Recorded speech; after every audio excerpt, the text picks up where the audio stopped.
Closing the digital divide is a top priority for this committee. Too many Americans, particularly those in rural America, like so many places in my home state of North Carolina, lack access to reliable, high-speed broadband. With so much of everyday life requiring an internet connection, this is a vital need.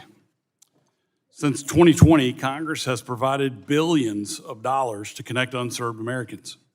The most significant effort is the Infrastructure Investments and Jobs Act, or IIJA.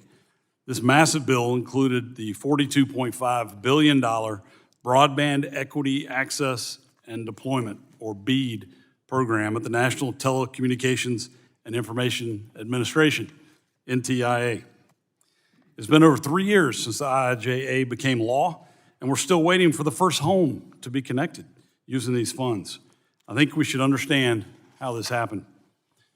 First, FCC maps that Biden FCC Chairwoman Rosenworcel said would be ready in months, instead took much longer to develop.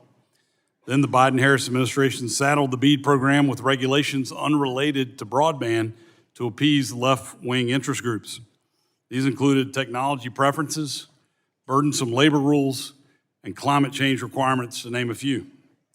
Worse, the Biden administration flagrantly ignored the law by forcing states to regulate broadband rates before NTIA would approve their proposals, even though the law explicitly prohibits rate regulation.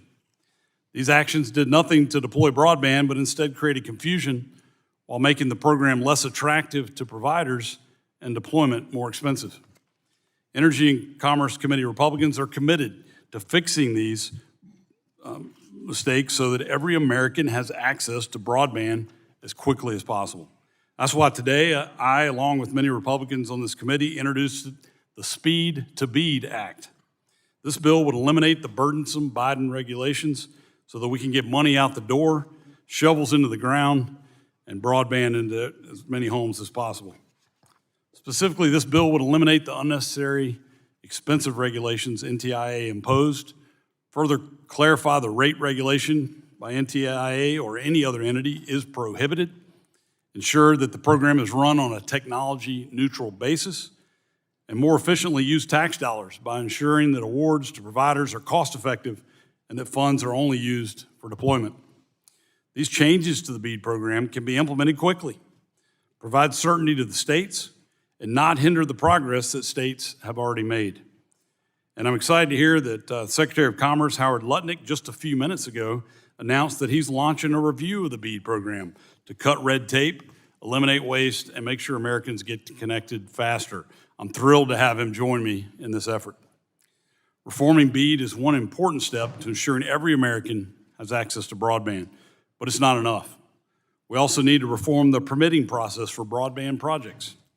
If we do not reform this process, all of the money will get tied up in burdensome permitting reviews, resulting in more unnecessary delays. For the past 3 Congresses, Energy and Commerce Republicans have introduced legislation to streamline the broadband permitting process.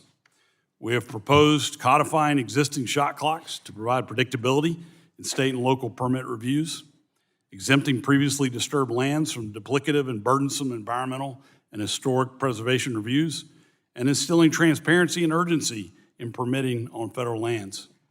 Some of these bills had bipartisan support and passed the House last Congress. I wish my Democrat colleagues had been willing to work with us on the most meaningful reforms, which were included in Representative Buddy Carter's American Broadband Deployment Act.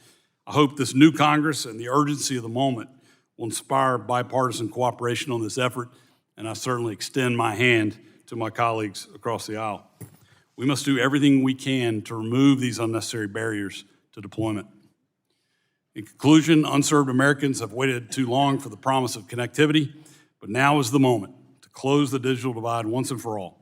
Today's hearing is an opportunity to hear from stakeholders about how to address these challenges and how to stop it from happening. I look forward to hearing from our witnesses.